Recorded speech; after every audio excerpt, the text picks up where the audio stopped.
Hey, Friendo, Steve here. And Larson. And on today's Going In Raw News Brief, MVP and Bob Lashley are not happy about the Hurt Business split. Logan Paul's been confirmed for WrestleMania. Faye Jackson stepping away from wrestling. And Adam Pearce announces a special WrestleMania edition of SmackDown. Steve recaps NXT UK and we preview tonight's SmackDown. But first, has AEW broken down another forbidden door to the WWE? Larson, what's in the news?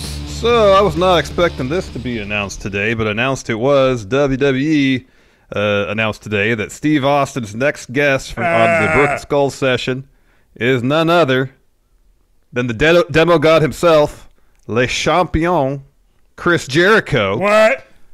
Now, this will be the former AEW champ's first official appearance at WWE since signing with their upstart rival, though he won't be the first AEW contracted talent to show up in WWE programming. Of course, Billy Gunn was inducted into WWE Hall of Fame in 2019 with the rest of DX after it was announced that he was all elite. That's what Triple H referred to AEW as a pissant company. Anyways, back to Jericho on Broken Skull Sessions. In an interview with Sports Illustrated, Stone Cold talked about how this interview came about. This is what Stone Cold had to say. Steve, do you want to say this in Stone Cold voice? I was having a beer one night after my Broken Skull Sessions interview with The Undertaker aired, and out of the blue, Chris Jericho reached out and said, "Man, that was a great interview." I sent him back a couple of those emojis, one of a beer mug and the other of an eagle, and then he called me right then and there. We got to talking. I've always respected the hell out of his career, and I'm glad they're around. It gives the guys and girls in professional wrestling more places to work. I said, goddamn, son, I'd love to have you on the show. And he said he'd love to do it, so I checked with Vince about it. I texted Vince and said, we had this badass idea about Jericho coming on the show. Vince goes, it's cool, go ahead. But me and Vince don't always do well with phones and texts and all that. So I texted one more time. Are you sure it's okay to have Chris Jericho on the show? Vince gave me the thumbs up, and Chris came out to do the show. Oh, hell yeah. There we go. Good job. You're going to do the rest of News Brief today. All right, very well. So Sports Illustrated also adds that Tony Khan gave Jericho his blessing to appear on Broken Skull Sessions, which that episode is set to air April 11th. Meanwhile, Triple H was asked about Jericho's appearance during his customary pre-takeover conference call and stated the following. These transcripts via Fifely. You went to Triple H voice for this? All right, here's the deal. We're open for business. I've said it a million times. Vince has been adamant about that. What's best for business for WWE and open to working with whoever that is. It's a funny thing that people sometimes create their... He actually said it's a funny thing. That's great. It's a funny thing that people sometimes create their own situations in their head. Jericho on Austin's show is not shocking to me, the game, Triple H. People make comments after they leave about receiving a nice call from Vince. It's not shocking. The perception and creation of what people believe in their heads when they have zero knowledge is amazing sometimes. The fantasy world that is creative. All you marks out there. He didn't say the Marks bit. I just added No, he did. He didn't. Those transcripts are from Fightful. So this is surprising, but I guess if anybody from AEW was ever going to show up on WWE programming while still under AEW contract, it was going to be Chris Jericho. Yeah. Given the history he had with the company. So, yeah. Surprising, yes. Totally shocking. I guess not. Yeah, this doesn't seem out of the... I mean, there are certain things that seem completely out of the realm of possibility. This is, this is sort of along... I would say this is probably along the same lines, similar lines, as if like CM Punk did Broken Skull Sessions. Something you wouldn't see coming, something that, I mean, he's been, it was kind of along the same lines when he showed up on Backstage. It was like, oh, whoa, that's kind of crazy. I didn't realize that was a possibility. Kind of the same thing here. Jericho can kind of do what he wants. And so this isn't terribly shocking. And Jericho does always like to be the guy who's pushing boundaries and doing things that people think, oh, this couldn't be done. So, so yeah, this isn't, I mean, it's definitely, like I said, surprising, shocking, maybe. I mean, is it out of the realm of possibility? Clearly not. No, obviously not. Yeah. Obviously not. Now, I'd be interested to see if the line of questioning during the course of this interview encompasses him going to AEW, if actual AEW talk makes it onto programming that's going to be on, well, I guess, Peacock here in the States, WWE Network elsewhere, and that's where it'll get interesting. Was Stone Cold given any ground rules as far as topics that were not to be discussed, at least in great detail? You know, Who when knows? he Who did the Hogan interview on his podcast, I kind of personally feel that he didn't cover maybe nearly the ground of controversy, but I'll be honest with you, that Hogan interview could have been like 4 hours long, and unfortunately, I think it was only probably 2. I think it was 90 minutes or 2 hours. Yeah, and I feel like there was a lot of ground that they could have covered, and you know, Austin obviously he probably just wanted to stray away from that stuff, and Hogan probably told him, "Hey, brother, you know, let's keep it to the career stuff." Yeah, I don't know. I mean, it seems like it'd be weird. Honestly, it'd be weird if he didn't. You know, you go this far, it'd be weird if you didn't. And it's not like anything Jericho did after WWE was all that controversial in terms of his relationship with WWE. I mean, I think they've even used him for like interview footage with him that They did for the last ride, yeah. Did that precede? Did the actual interview footage precede his going to AEW, or is it new stuff they shot? Yes, because I think they were all shooting that stuff at the time those events were happening. Okay, that makes sense. So Yeah, we're you're right. Mania So his hair was like 33. short. Yeah, you're right. Yeah, Yeah. 34, stuff like that, yeah. So yeah, I mean, you know, Jericho is one of those guys who seems to have a pretty good relationship with everybody. And yeah, this is definitely one of those things where like, holy crap. Now, I mean, is this going to lead to a super show with WWE and AEW? No, Probably not. Probably Clearly not. not. Clearly not. But I don't know, man. I mean, these days, I'll put it this way. I wouldn't expect it, and I'd be pretty shocked if they did do some business with them.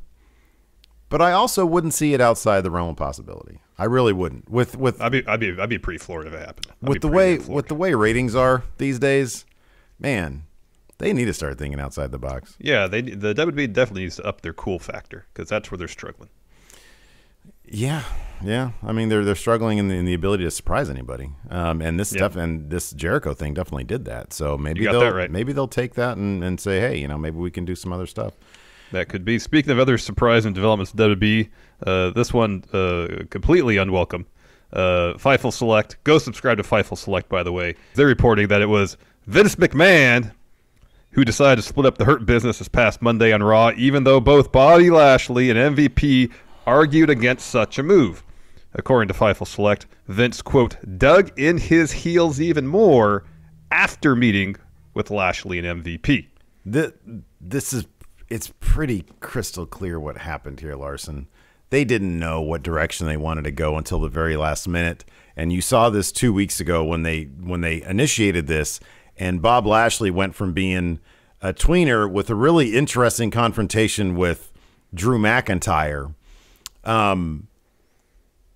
You know, I've always been a fan of letting the fans kind of decide who am I going to choose, who am I going to root for. I mean, it's funny because we did the Survivor Series SummerSlam 98. SummerSlam 98. Yeah. Where it was like, okay, but this is like a different, like this is kind of different than that, you know, because like you have one guy who's the most over guy like in history, basically Stone Cold Steve Austin, and the Undertaker who kind of just didn't want to be a bad guy. Yeah. Versus this situation here where it's like Bob Lashley has support from the fans because of his journey. Yeah. And Drew McIntyre, we haven't really seen him in front of fans in a long time since he's been champion. Mm-hmm. And I could see why Vince would be like, oh, this is kind of a gamble. We need to make Bob Lashley more of a heel. Let's have him do things that just make him more explicitly a heel, and breaking up the Hurt Business is kind of along those lines. I kind of understand why they did this, and it's kind of transparent. It's just it's sad. One last thing. It's sad that they didn't give this more of a build to this happening. That's the problem here. They did it at the last minute. That is the problem. That is the problem. When you got 2 weeks before Mania, you decide to do something like this, break up the Hurt Business. A faction, by all accounts, is really popular amongst WWE's fan base. And when you don't put in the efforts from a storytelling perspective to make the split more plausible, more believable, it just feels rushed. And I could completely understand why Lashley and MVP be like, this is not the way to go. You know, and I get your point about Vince worrying about Drew possibly being booed or not being cheered to the extent that he would like. But you got two characters potentially that are really interesting. You got Drew, a badass good guy, and you got Bob Lashley, a badass bad guy. and on a collision course. Two guys who had to wait years, who put in work, tons of work, went to different companies, came back to WWE to finally get the title. I mean, there's a lot of parallels between their careers. That's ripe for some really interesting storytelling. And rather than go that route, they had Bob Lashley go to the 24/7 locker room and essentially put a bounty on Drew McIntyre's head. That was the moment where, like, okay, we see where this is going. They're trying to get as much heat on Bob Lashley, make him as huge of a heel as possible in 3 weeks' time. Yeah. And by going to the 24/7 locker room to put that bounty on Drew's head, it's like nearly, I don't know, not all my confidence points, but a lot of confidence that Drew was winning at WrestleMania. Even though, like, everything up to that point, the building blocks were there to tell an interesting story, and you spend a bunch of money on that awesome new Bob Lashley entrance. He's got lightning and stuff. Yeah. Like, how am I not supposed to cheer that? It's like you get to it's like at the end of Game of Thrones. Like you get to the end of a season, and then all of a sudden they just start telling like a completely different story that doesn't make any sense within the context of what had previously been presented. Yeah. And that's what I can't. That's one of my pet peeves about wrestling is when, I love a good motivated heel turn. Like when Rock turned heel at Survivor Series '98, it's like, oh wow. Like when he laid out his motivation, that makes sense. When motivation makes sense, it's a wonderful thing. It's like, man, all the pieces were there. None of the pieces are here for this. It's kind of ridiculous. Well, I mean, in that same episode of Raw, Lashley more or less seemingly creative gave him the script they gave him. He basically contradicted himself. Yeah. He got on Cedric and Shelton for interfering in his match. Right. And then later on the show was angry with them for not doing enough. Yeah. Yeah. Like, Didn't just make any give us sense. some consistency. Yeah, I can't stand when they do that. Another thing I can't stand, Logan Paul, but apparently he's confirmed for WrestleMania. Fightful's reporting that we can expect more Logan Paul in WWE after tonight's appearance in SmackDown. Oh, apparently Paul stated this. He stated on his Impulsive podcast that he will, in fact, be at WrestleMania next weekend. All right. Well. In sadder news, this is really sad news. I don't know what's sadder, Logan Paul being on my TV or Faye Jackson stepping away from wrestling. Larson, what did she have to say? So she posted the following on Twitter and saying that she'll be stepping away from wrestling soon. So what she had to say, quote, I've known I've been quiet the last few days, so here's an update. I dislocated my elbow in a match on Sunday. That'll take a while to heal. So I have to pull out of all shows I was booked for Mania weekend. The Gray Sweatpants Battle Royal will still continue, and I will be there. Please buy tickets, buy the stream, and support real hot girl shit, support for the culture, support Ladies Night Out, continue to donate to the boys and to Planned Parenthood. I've told close friends, and now I'm making it officially public. After Tampa, I am stepping away from wrestling for good. I want to thank everyone that has ever been a fan of Faye Jackson. Y'all gave me inspiration to do something I never thought I could do. I hope somehow I made an impact on professional wrestling. Now it's time for me to take a bow. So come party with me in Tampa and make some lasting memories. This is sad. I'm not 100% familiar with her work, but like what little I have been exposed to, she seems like quite a character, quite a personality, brings a lot of fun to the independent scene. And I was hoping that, I mean, she could have been a wonderful addition to like the AEW women's roster. Yeah. So hopefully she finds some happiness and satisfaction in whatever she does next. And yeah, like she says, support all those shows that she's putting on at Mania weekend. Should be a lot of fun. That Gray Sweatpants Battle Royal, the name alone is fantastic. It is. It truly is. We got some SmackDown news here before I talk about some NXT UK. Adam Pearce announced via WWE on Fox that we're getting a special WrestleMania edition of SmackDown next week. Is this the pre-tape one? This is a pre-tape one, right? Yeah. It will include a fatal four-way for the SmackDown tag titles, as well as the Andre the Giant Memorial Battle Royale. Participants for the Andre the Giant Battle Royal, subsequently announced by WWE on Fox, and here they are. Akira Tozawa. It's the 24/7 locker room. Akira Tozawa. Yeah, here, we can alternate. I know you did a lot of impressions earlier. You can rest your voice a little bit. Angel Garza. Cedric Prime Alexander. Drew Gulak. Elias. Eric. Grand Metalik. Humberto Carrillo. Jackson Riker. Jey Uso. Oh, main event, Jay. Kalisto. May this be the main event of SmackDown. King Corbin. Lince Dorado. Mace. Murphy. Mustafa Ali. Ricochet. Pew, pew. Shelton Benjamin. Shinsuke Nakamura, IWGP legend Shinsuke Nakamura. Slapjack. T-Bar. Tucker. Tucky's going to be in it. Oh, yeah. All right, who's your early pick? Who's winning this thing, Steve? Let's see here. On the short list, it's Shinsuke, Mustafa Ali, Corbin. Main event Jay. Main event Jay. Yeah, he's up there. I'd love it to be Prime Alexander. If you're going to break up the Hurt Business, let him do something good. Probably going to be Baron Corbin. It might be Shinsuke. It might be Shinsuke. He's all jacked now. He had that thing with Seth and Cesaro. Yeah. Maybe it's Shinsuke. I feel like it's either be Nakamura or Uso. Does the winner get anything? I forget. Does the winner get anything? They get a trophy. Shot? A trophy? No title shot? Just, hey, I got a trophy. Just a really huge trophy. All right. Some momentum maybe they get. Yeah. I mean, yeah. As if WWE was good with that. Momentum. You know what WWE is good with? Booking their territory in the UK. All right. This is where I get to relax. My heart's broken, Larson. No, you can't relax today because I need You some saw this coming. comforting. You're talking about Kenny Williams and Amir Jordan, right? They yeah, break but up? I thought that they would I thought that Kenny Williams' cheating ways would lead to them losing the match, and it did. But man, during the match, I'll get to it in a second. But yeah, they're broken up. Episode started, NXT UK started with Eva Valkyrie versus Stevie Turner, the debuting Stevie Turner. She was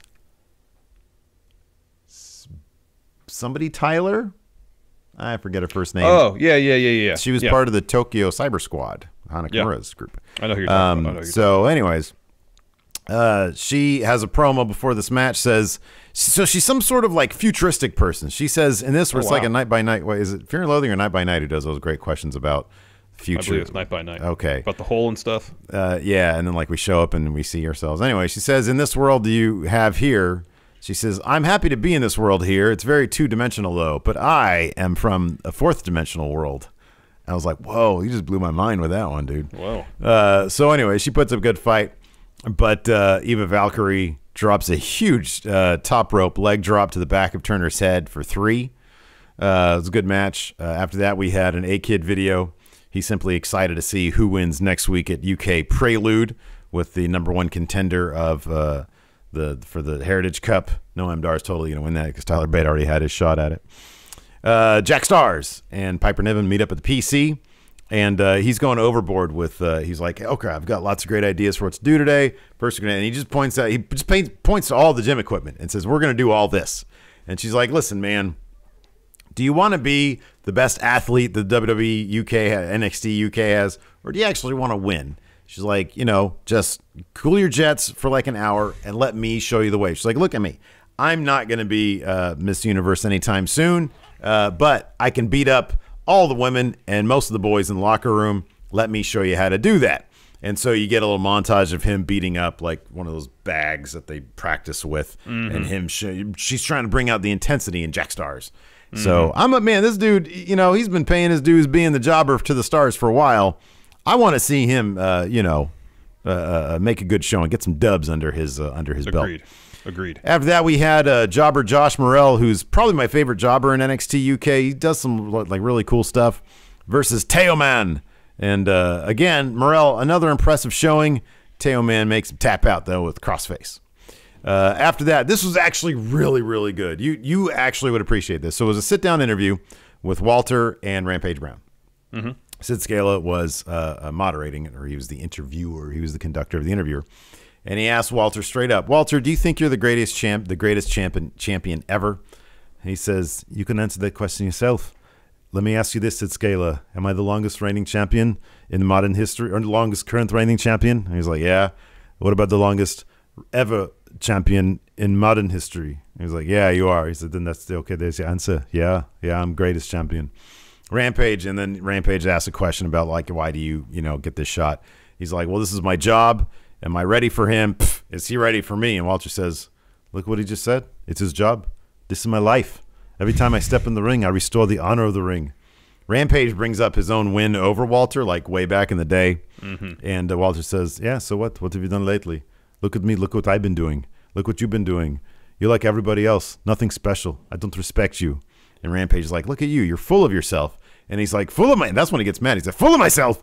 I'm the most selfless person in the sport. What I do for everyone else. This is why I don't respect you, because you say things like that. It was really... Like, Walter was really good. It was really... It was like mellow Walter, but then he turns it up a notch. He's just so Angry like Walter. He's so confident. It's great. Rampage is getting his ass kicked. I'm gonna love every second of it. Anyway, after that, we had a Gallus mini movie. Gallus, they've been doing a lot of cinematics with, and they're great. And I wish they just do that from now on. Yeah.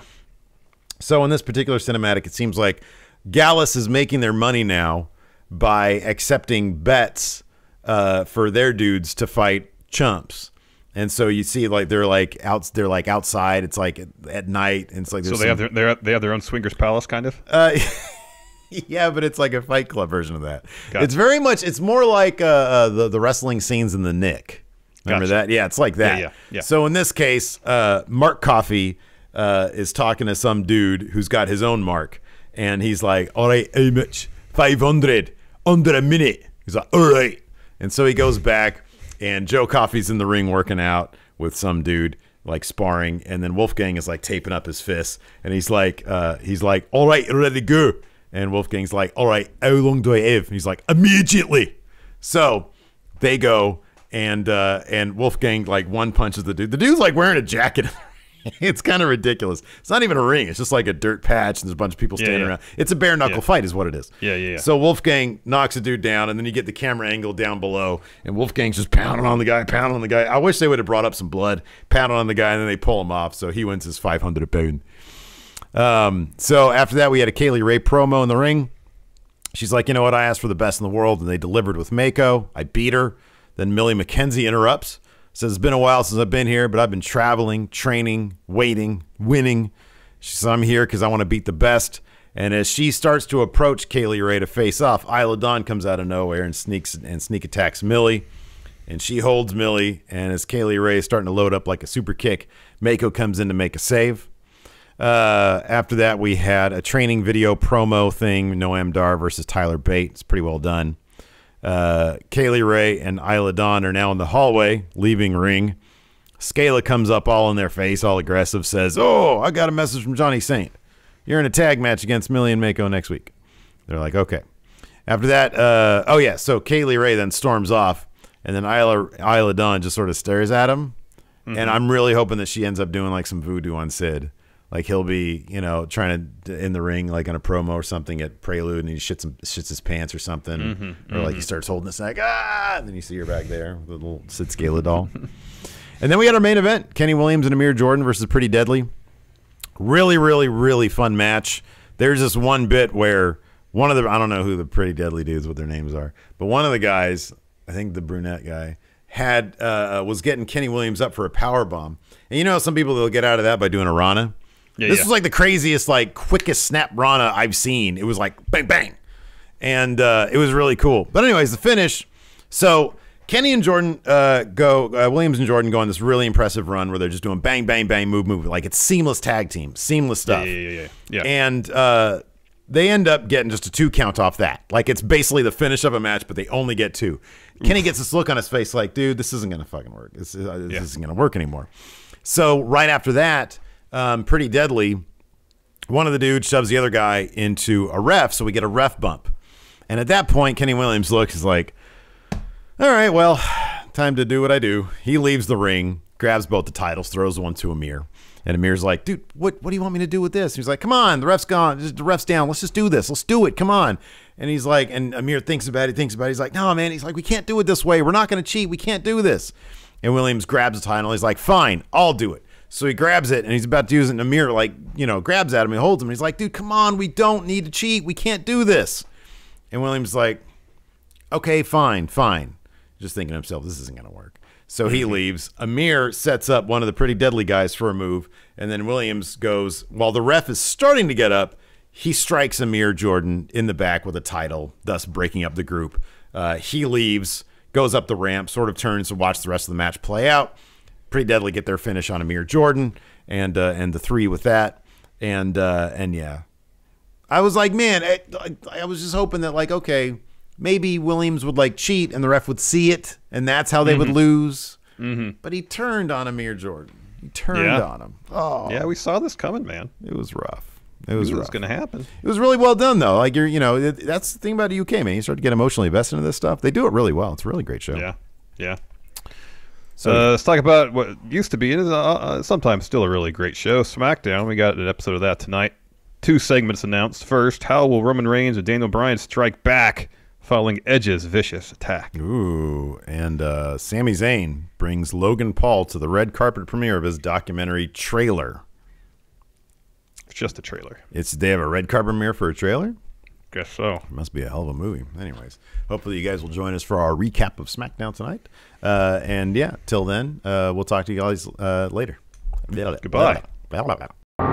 Help support Going In Raw today by becoming a Friendo Club TV member. You'll get access to new bonus episodes every week, including Friendo Club Arcade, Live Power Rank, Vintage 10 for the Wins, and Ask Steven Larson. Get access to Friendo Club TV today by becoming a $5 and up patron at patreon.com/Steven Larson, by throwing us a sub at twitch.tv/Steven Larson, or by clicking join at youtube.com/Steven Larson.